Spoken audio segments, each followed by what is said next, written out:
Bienvenidos al día 354 de la Biblia en un año.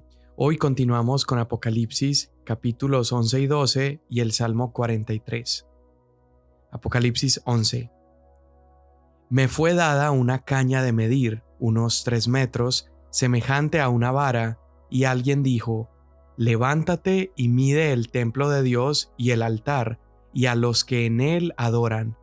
Pero excluye el patio que está fuera del templo. No lo midas, porque ha sido entregado a las naciones, y éstas pisotearán la ciudad santa por 42 meses. Otorgué autoridad a mis 2 testigos, y ellos profetizarán por 1260 días, vestidos de cilicio. Estos son los 2 olivos y los 2 candelabros que están delante del Señor de la tierra. Si alguien quiere hacerles daño, de su boca sale fuego y devora a sus enemigos. Así debe morir cualquiera que quiera hacerles daño. Ellos tienen poder para cerrar el cielo a fin de que no llueva durante los días en que ellos profeticen, y tienen poder sobre las aguas para convertirlas en sangre y para herir la tierra con toda suerte de plagas todas las veces que quieran. Cuando hayan terminado de dar su testimonio, la bestia que sube del abismo hará guerra contra ellos, los vencerá y los matará. Sus cadáveres estarán en la calle de la gran ciudad, que simbólicamente se llama Sodoma y Egipto, donde también su Señor fue crucificado. Gente de todos los pueblos, tribus, lenguas y naciones contemplarán sus cadáveres por 3 días y medio, y no permitirán que sus cadáveres sean sepultados. Los que moran en la tierra se regocijarán por ellos y se alegrarán, y se enviarán regalos unos a otros, porque estos 2 profetas habían atormentado a los que moran en la tierra.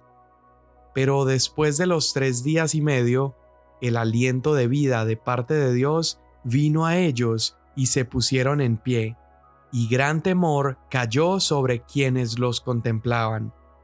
Entonces ellos oyeron una gran voz del cielo que les decía: Suban acá. Y subieron al cielo en la nube, y sus enemigos los vieron. En aquella misma hora hubo un gran terremoto, y la 10ª parte de la ciudad se derrumbó, y 7,000 personas murieron en el terremoto, y los demás, aterrorizados, dieron gloria al Dios del cielo. El segundo ay ha pasado, pero el tercer ay viene pronto.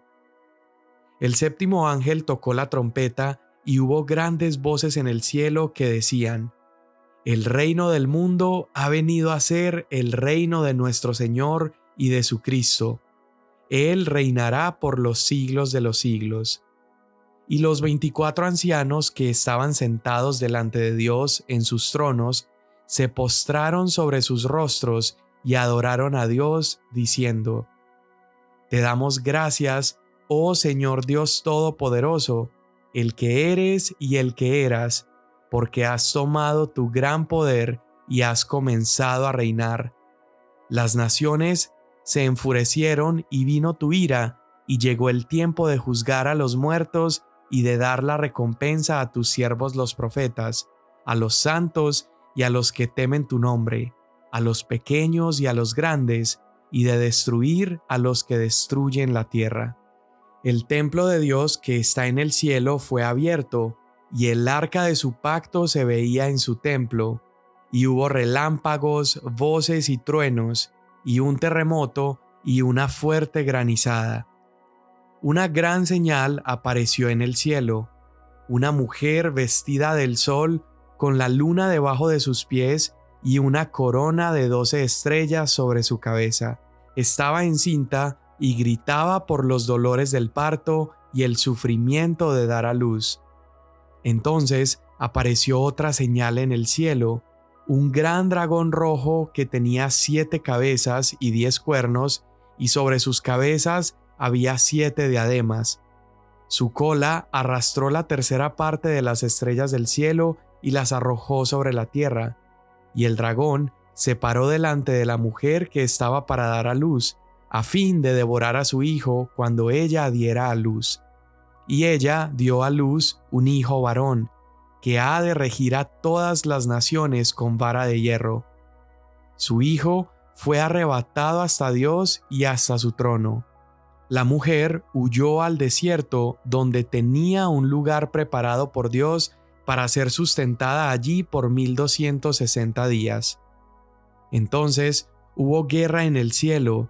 Miguel y sus ángeles combatieron contra el dragón. Y el dragón y sus ángeles lucharon, pero no pudieron vencer, ni se halló ya lugar para ellos en el cielo. Y fue arrojado el gran dragón, la serpiente antigua que se llama Diablo y Satanás, el cual engaña al mundo entero. Fue arrojado a la tierra y sus ángeles fueron arrojados con él. Entonces oí una gran voz en el cielo que decía: Ahora ha venido la salvación, el poder y el reino de nuestro Dios y la autoridad de su Cristo, porque el acusador de nuestros hermanos, el que los acusa delante de nuestro Dios día y noche, ha sido arrojado. Ellos lo vencieron por medio de la sangre del Cordero y por la palabra del testimonio de ellos, y no amaron sus vidas, llegando hasta sufrir la muerte. Por lo cual, regocíjense cielos y los que moran en ellos. Ay de la tierra y del mar, porque el diablo ha descendido a ustedes con gran furor, sabiendo que tiene poco tiempo. Cuando el dragón vio que había sido arrojado a la tierra, persiguió a la mujer que había dado a luz al hijo varón, y se le dieron a la mujer las 2 alas de la gran águila, a fin de que volara de la presencia de la serpiente al desierto, a su lugar donde fue sustentada por un tiempo, tiempos y medio tiempo. La serpiente arrojó de su boca tras la mujer agua como un río, para que ella fuera arrastrada por la corriente. Pero la tierra ayudó a la mujer, y la tierra abrió su boca y tragó el río que el dragón había arrojado de su boca. Entonces el dragón se enfureció contra la mujer y salió para hacer guerra contra el resto de la descendencia de ella, los que guardan los mandamientos de Dios y tienen el testimonio de Jesús. Salmo 43. Hazme justicia, oh Dios, y defiende mi causa contra una nación impía. Líbrame del hombre engañoso e injusto. Ya que tú eres el Dios de mi fortaleza, ¿por qué me has rechazado? ¿Por qué ando sombrío por la opresión del enemigo? Envía tu luz y tu verdad, que ellas me guíen, que me lleven a tu santo monte y a tus moradas. Entonces llegaré al altar de Dios, a Dios mi supremo gozo, y al son de la lira te alabaré, oh Dios, Dios mío. ¿Por qué te desesperas, alma mía, y por qué te turbas dentro de mí? Espera en Dios, pues lo he de alabar otra vez. Él es la salvación de mi ser y mi Dios. Amén. Está siendo muy emocionante avanzar en este libro tan hermoso y poder aprender un poco más acerca de cómo serán esos últimos tiempos. Y acá en el capítulo 11 y capítulo 12 vamos a ver cómo el plan de Dios continúa avanzando aún a pesar de la oposición. Vimos en el capítulo anterior cómo Juan recibe esta comisión para profetizar de nuevo sobre muchos pueblos, muchas naciones, lenguas y reyes, y luego a Juan se le da una caña de medir y se le dice que vaya y mida el santuario de Dios y el altar, y también que mida a aquellos que están adorando allí. Pero el verso 2 le dice: excluye el atrio exterior, no lo midas porque ese se le dará a las naciones y ellas van a pisotear la ciudad santa durante 42 meses. Mira cómo este periodo es el mismo que hemos visto antes ya de tiempo, tiempos y medio tiempo, y también el número que hemos visto de 1260 días. Todos nos dan lo mismo, son 3 años y medio. Y esta escena parece que está hablando de este momento donde habrá muchas naciones que se van a unir en contra de Israel, y también nos recuerda esto que el Señor dijo en Lucas capítulo 21 verso 24, que dice: Jerusalén será pisoteada por los gentiles hasta que se cumplan los tiempos de los gentiles. Ahora, la pregunta que surge es, ¿qué templo está midiendo Juan si el templo actualmente se encuentra destruido en Jerusalén y las condiciones para reconstruir uno son tan difíciles debido a cómo se encuentra la nación y la división que existe entre Palestina, Israel? ¿Qué templo es entonces?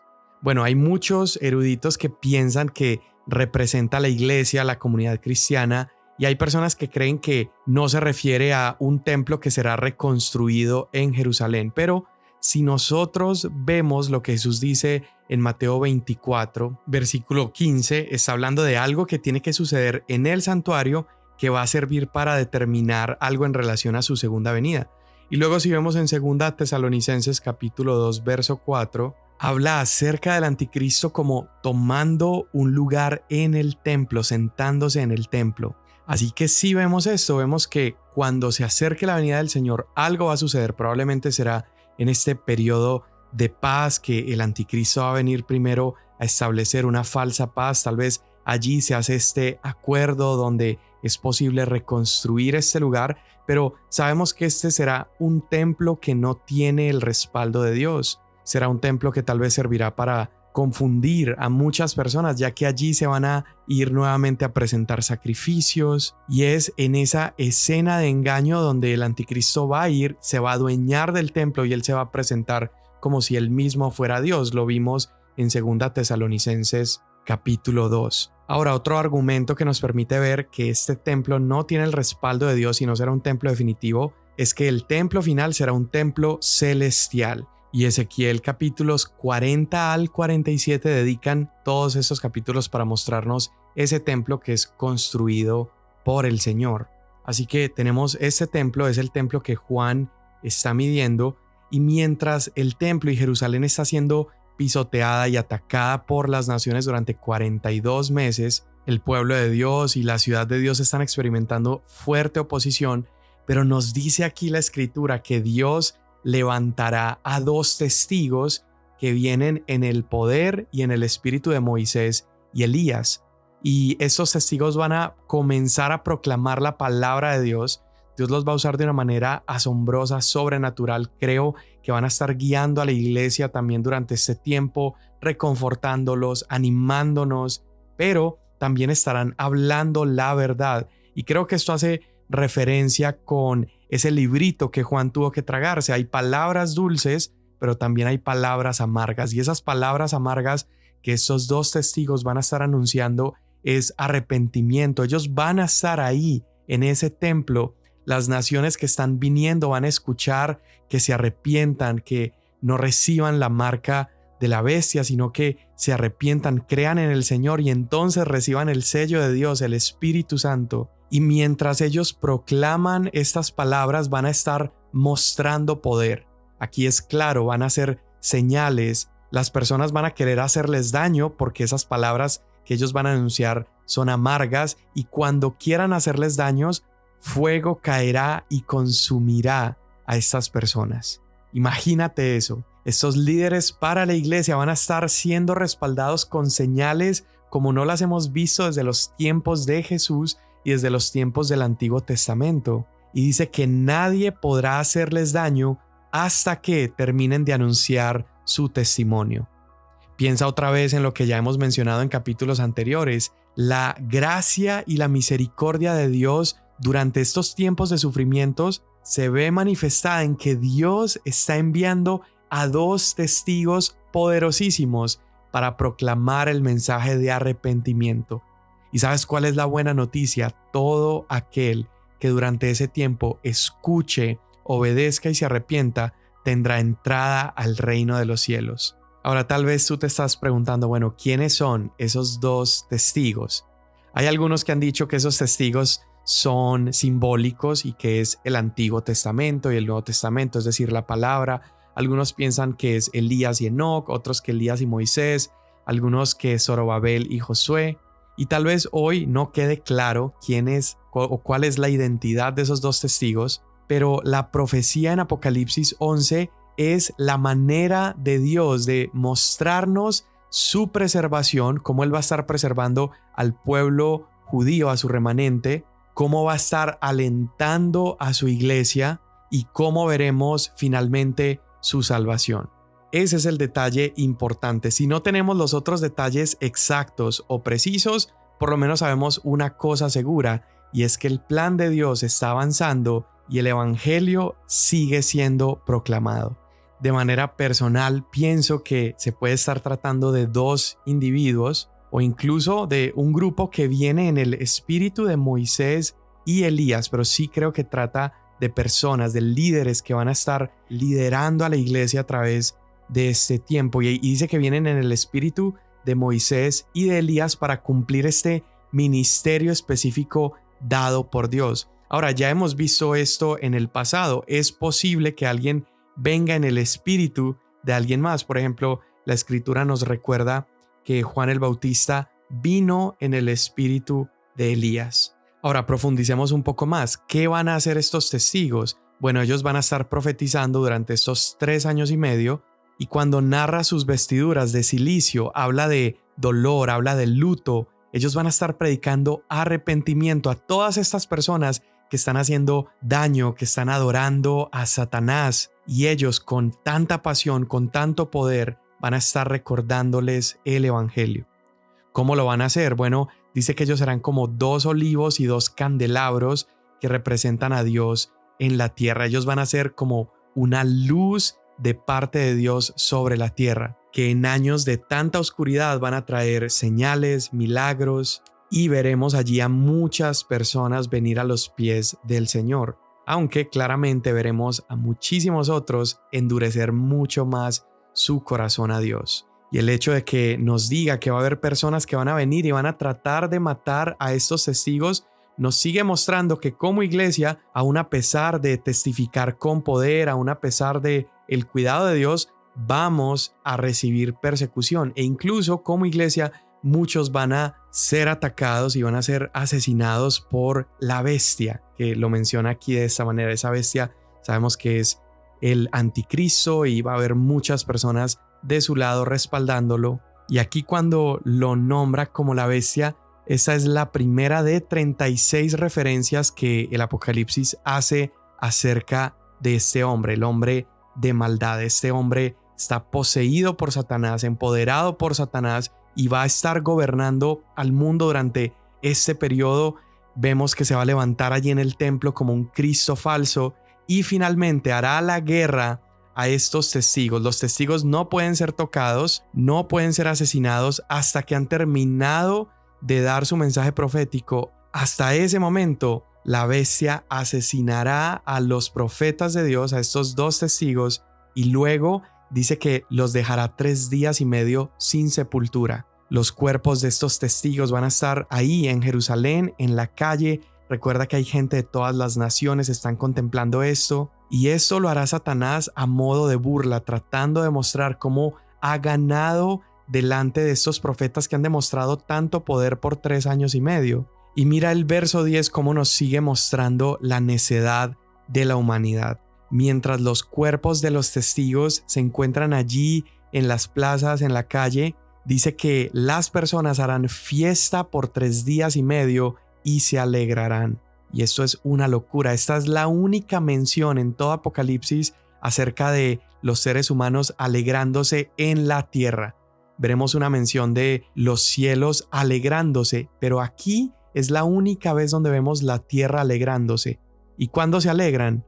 Cuando matan a los profetas de Dios. Hasta ese punto llegará la maldad del ser humano. Hombres y mujeres van a odiar tanto a Dios que lo único que les traerá felicidad es matar a los testigos de Dios. Y si lo odiaron a Él, también nos odiarán a nosotros. Eso lo sabemos, Jesús nos lo enseñó. Pero no quiero que te desanimes en medio de la lectura de esta historia, porque mira cómo Dios sigue en control.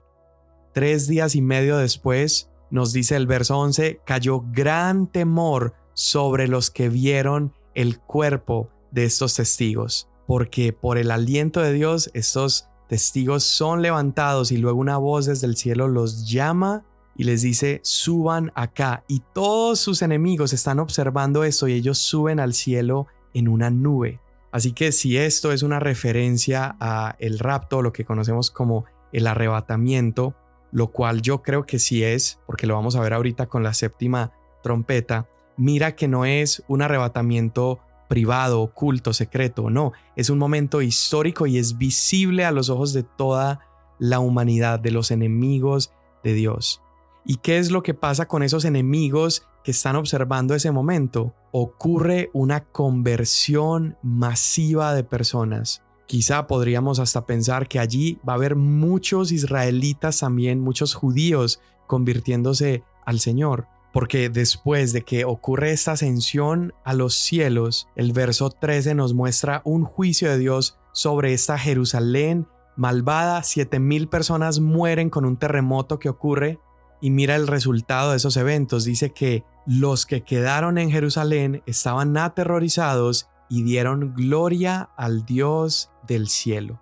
Y yo creo que esto habla de una conversión genuina de muchos judíos y también muchas personas de las naciones que están en este lugar, porque dar gloria al Dios del cielo es señal de una adoración genuina. Así que en ese momento vemos dos escenas.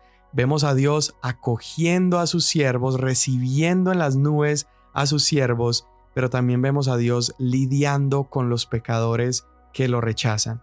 Y el primer grupo recibe la gracia y la misericordia de Dios, y el segundo grupo ha estado recibiendo el juicio y la ira del Señor. Y bueno, acá el verso 14 nos resume todo lo que ha estado pasando. Dice, ya pasó el segundo ay, que es la sexta trompeta, y ahora viene el tercer ay, que es la séptima trompeta, y el tercer ay viene pronto.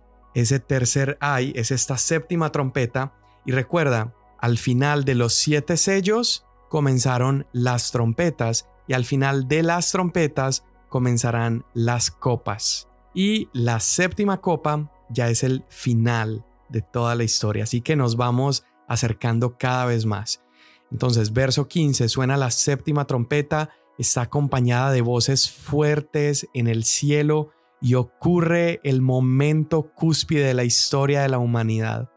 Es la declaración gloriosa, finalmente lo que tanto hemos esperado, después de tanta angustia, tanta muerte, tribulación, una gran tribulación, 3 años y medio de absoluto sufrimiento, de hombres y mujeres que rechazan el mensaje de Dios, a pesar de la proclamación fiel de la iglesia, del poder y el respaldo que Dios le ha dado a estos testigos y a la iglesia. Muchas personas viniendo a los pies de Jesús, pero muchas otras rehusándose y blasfemando y negando al Señor. Finalmente llegamos a este punto. Y esa declaración es que el reino de Dios ha llegado a este mundo y nuestro Dios y nuestro Cristo reinarán para siempre. Aquí se cumple cuando el Salmo 2 nos muestra esta conversación entre el Padre y el Hijo, y el Padre le dice al Hijo, pídeme y yo te daré como herencia las naciones. Y el Salmo 2 que también nos muestra las naciones enfurecidas contra Dios, contra su Hijo. Y el Padre responde y les dice, yo he puesto a mi Rey sobre Sión. Aquí estamos viendo finalmente ese cumplimiento. Dios el Padre por fin le ha dado al Hijo las naciones. Y la declaración dice, el reino de la tierra ha pasado a ser el reino de nuestro Señor Jesucristo. ¡Wow! ¡Qué día tan hermoso! ¡Qué glorioso momento! Y luego los versículos 17 al 18 nos muestran esta canción que se empieza a entonar alrededor de la venida de nuestro Señor Jesús. Y esta canción básicamente nos muestra gratitud a Dios que está llevando a la historia del universo a su fin climático y comienza por fin ese reinado eterno y universal. Y la canción empieza centrándose en la persona de nuestro Dios. Dice, Él es el Señor, Dios Todopoderoso, el que es y el que era. Y ahí se queda la frase y casi que nosotros podríamos completar esa frase de memoria o por instinto diciendo y el que ha de venir. Pero aquí la canción omite esa parte, no dice el que ha de venir, solo dice el que es y el que era. Y la razón por la que lo omite es porque finalmente Él ya ha venido. Ya no es el que ha de venir, sino el que ya está en la tierra, el cuyo reino finalmente se ha establecido en la tierra. Y luego la canción continúa y dice, similar a lo que vimos en el Salmo 2, que las naciones están enojadas, enfurecidas y recibieron la justa ira de Dios a cambio de su rebelión. Y los muertos, aquellos que estaban separados espiritualmente de Dios, aquellos rebeldes, van a enfrentar el juicio en el trono de Dios y van a ser juzgados por sus obras. Pero, por otro lado, nos muestra la gran recompensa que hay para aquellos que amamos, seguimos y servimos al Señor y al Cordero. Si ves la diferencia, para unos hay juicio y hay muerte, pero para otros, para nosotros, la iglesia y el remanente del pueblo de Dios, habrán recompensas, habrá salvación, habrá relación con Él, con este Rey triunfante. Y aquí quiero hacer un paréntesis porque creo que en este punto puede encajar muy bien ese momento donde todos los muertos van a resucitar. Primero a los Corintios capítulo 15 dice, así que les digo un misterio, no todos dormiremos, pero todos seremos transformados y en un momento, en un abrir y cerrar de ojos, a la trompeta final. ¿Cuál es la trompeta final? La séptima trompeta, esa que estamos leyendo. Pues la trompeta sonará y los muertos resucitarán incorruptibles. ¿Cuáles son esos incorruptibles? Los que murieron habiendo confiado en Jesús. Y dice, y nosotros, es decir, los que estén vivos para ese momento, seremos transformados. Entonces mira cómo menciona la trompeta final y la resurrección de los muertos. Y Primera Tesalonicenses capítulo 4 dice lo mismo. Dice, el Señor descenderá con la trompeta de Dios y los muertos en Cristo resucitarán primero y los vivos iremos a las nubes con Él. Entonces, wow, este momento de el Hijo regresando a la tierra, viniendo para destruir finalmente al anticristo y a Satanás, todos los que hemos creído en Él lo contemplaremos. Vivos y muertos que amaron a Cristo, vamos a estar presenciando ese momento. Y el versículo 19 cierra el capítulo con la respuesta del cielo a esa canción que se ha cantado y dice que el templo de Dios en el cielo en ese momento se abrirá. Y mira el contraste, ¿qué está pasando con el templo de la tierra? Hubo idolatría, muerte, destrucción, mataron allí a los testigos de Dios, pero en el templo del cielo se abre y se hace visible el arca del pacto de Dios para que todos lo vean. Y esto es un recordatorio a que debido al trabajo redentor de Jesús, el acceso al arca del pacto ya no está restringida solo para el sumo sacerdote, sino que todos los creyentes vamos a poder disfrutar a plenitud la presencia de Dios y sus promesas. Entonces, recapitulando, aunque el pueblo de Dios vamos a estar experimentando su protección, aún así seremos vulnerables a la persecución. Lo vimos aún con los testigos de Dios. ¿Qué más? Puede ser que no tengamos clara la identidad de estos testigos, pero lo que sí sabemos es que Dios tiene la capacidad de proteger a su pueblo durante el tiempo que se le indica a la iglesia predicar. Otra buena noticia que encontramos es que aun si nuestros enemigos nos mataran, Dios puede y Dios va a resucitarnos. Dios ha prometido resucitar a su pueblo de entre los muertos, revirtiendo esa derrota temporal que podremos sufrir a manos del enemigo. Y bueno, finalmente vimos que la iglesia va a estar testificando con un poder tremendo y una autoridad tremenda, y habrá muchos que abracen esa gracia de Dios y muchos que rechacen al Señor, pero aquellos que lo rechazan van a experimentar la ira de Dios. Y aquí pasamos al capítulo 12, que es la tercera sección parentética, es decir, una explicación. Y la idea principal de este capítulo es que Dios siempre ha sido fiel en cumplir sus promesas y a través de Cristo Dios va a salvar a su pueblo a pesar de la oposición del enemigo. Y lo que va a hacer Apocalipsis 12 es mostrarnos de manera muy resumida toda la historia redentora de la Biblia. Es como si viéramos desde Génesis hasta Apocalipsis por medio de estas visiones y símbolos fantásticos. Y vamos a ver que la historia nos lleva al pasado, habla del presente y luego nos mostrará el futuro. Entonces, los primeros versos nos van a mostrar la historia de la mujer, el niño y el dragón. Y luego, de los versos 7 al 12, nos va a mostrar una guerra en el cielo y un canto de redención. Y de los versos 13 al 17, veremos el intento de Satanás por destruir al pueblo de Dios, pero también veremos su fracaso. Entonces, vamos tratando de entender toda esta historia. ¿Quién es la serpiente o quién es el dragón? Bueno, vimos en Génesis cuando Adán y Eva caen, ellos fueron tentados a través de la serpiente antigua y cuando ellos caen, Dios hizo una promesa de enviar a un Salvador. Y acá en Apocalipsis Juan nos dice, apareció en el cielo una gran señal, una mujer vestida de sol, con la luna bajo sus pies y una corona de 12 estrellas en la cabeza. Y la siguiente pregunta es, ¿quién es esta mujer? Y a esta mujer a lo largo de la historia se le ha entendido de diferentes maneras. Algunos piensan que se refiere a la Virgen María, otros piensan que se refiere a la Iglesia, pero tal vez la identidad más clara sería la de Israel. Y lo vemos a través de esta descripción que está dando de la mujer, los símbolos que está usando y que está tomando son tomados de Génesis capítulo 37 con la visión o el sueño de José.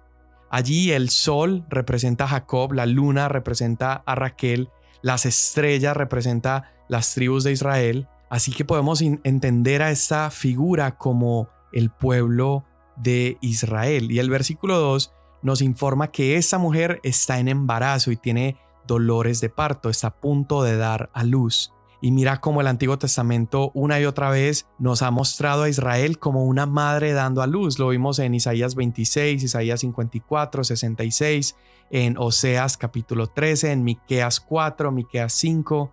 Y podríamos decir que es un símbolo muy real porque la nación de Israel sufrió y padeció a lo largo de los siglos mientras anhelaba la venida de su Mesías. Recuerda que desde que la serpiente tentó a Adán y Eva se prometió que Dios enviaría a un libertador. Entonces, ¿qué ha estado haciendo Satanás desde ese momento? Tratando de destruir la descendencia de esta mujer.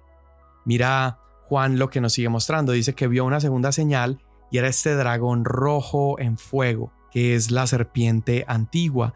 Y la empieza a describir de una manera impresionante que es simbólico claramente. Dice que tiene 7 cabezas, 10 cuernos, 7 diademas y esto todo nos va a hablar de poder. Esta figura tal vez o este monstruo tal vez nos puede recordar a ese cuarto animal que vimos en Daniel capítulo 7, esa cuarta bestia. Y todas esas cabezas, esos cuernos nos habla del gran poder, las coronas nos habla de la autoridad que se le ha dado para hacer maldad y destruir. Y este dragón se para frente a la mujer para consumir, para devorar a su hijo. Y esta acción, como lo mencioné ahorita, por parte de Satanás no es nuevo. Desde que Dios prometió que la descendencia de la mujer destruiría a la serpiente, Satanás, ¿qué ha hecho? Movió a Caín para que matara a Abel, movió al faraón para matar a los niños hebreos, movió a Saúl para matar a David, movió a Atalía para destruir a los herederos de la casa de Judá en el libro de Crónicas. Satanás movió a Amán, acuérdate en el libro de Esther, cómo planeó matar a todos los judíos. Y luego finalmente en Mateo capítulo 2 vemos que Satanás, la serpiente, movió a Herodes para matar también a Jesús, matando a miles de niños en el camino. Ahora, recordatorio importante, en cada una de esas historias que mencioné, Satanás fracasó. El versículo 5 nos dice, pero ella dio a luz un hijo, un varón que pastoreará a todas las naciones con vara de hierro. Y ese es nuestro Salvador, ese es Jesús. Así que decir que esta mujer meramente se refiere a María es limitar lo que ha estado pasando a lo largo de la historia, y es que una y otra vez Satanás ha tratado de destruir la simiente de la mujer, desde Caín hasta Jesús. Entonces volvemos, ella dio a luz un hijo que será el pastor de todas las naciones, pero de repente Juan escribe, y su hijo fue arrebatado para Dios y para su trono. ¿Qué ocurrió ahí? ¿Qué es este versículo? El verso 5 resume en un solo versículo lo que fue la primera venida de Jesús. Él vino al mundo, esto incluye su nacimiento, él vino, murió, resucitó y ascendió.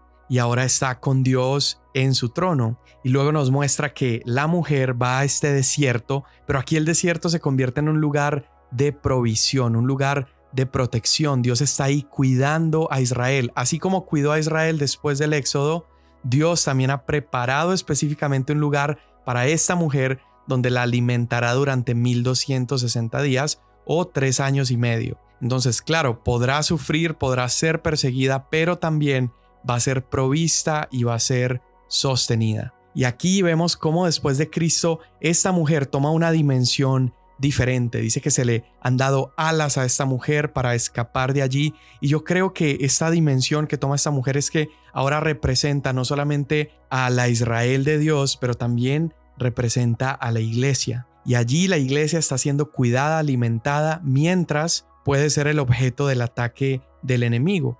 La historia continúa y dice que estalla una guerra en el cielo. Ahí creo que se va al pasado a mostrarnos lo que sucede con Satanás y los ángeles que se rebelaron. Otros creen que se refiere a un momento durante la crucifixión donde Satanás estaba haciendo guerra, pero lo que sí tenemos seguro es el resultado de esta lucha.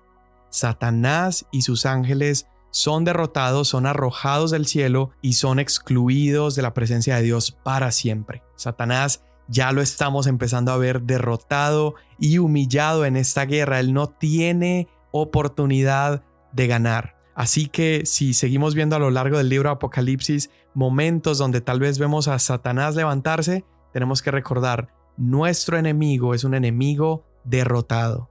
Y después de describir esta derrota vemos un himno hermoso donde Juan escucha esta voz que está declarando la victoria de los santos de Dios a través de la victoria de Jesús. Y es una canción de celebración que dice: ahora ha venido la salvación, el poder y el reino de nuestro Dios y la autoridad de Cristo, porque el acusador de nuestros hermanos ha sido arrojado. Y aquí nos recuerda cuál es la base de esa salvación y de esa victoria. Dice que hemos vencido por medio de la sangre del Cordero y por medio de la palabra de nuestro testimonio. Ahora, ¿cómo reacciona Satanás al ver su derrota inminente?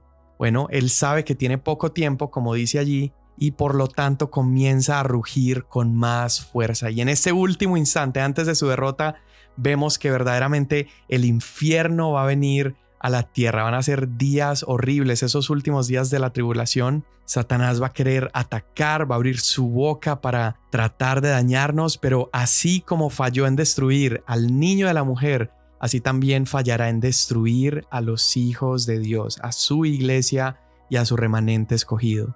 Y es muy claro, Satanás va a estar enojado porque no ha podido tener una victoria. Narra este momento donde Satanás abre su boca tratando de destruir y luego la tierra comienza a ayudar a la mujer, abre sus fauces la tierra y se traga ese torrente de agua que viene de la boca de la serpiente, lo cual una vez más yo creo sigue hablando acerca de ese cuidado providencial de parte de Dios. Pero como el dragón no ha podido tocar a la mujer, entonces elige ahora ir tras el resto de su descendencia.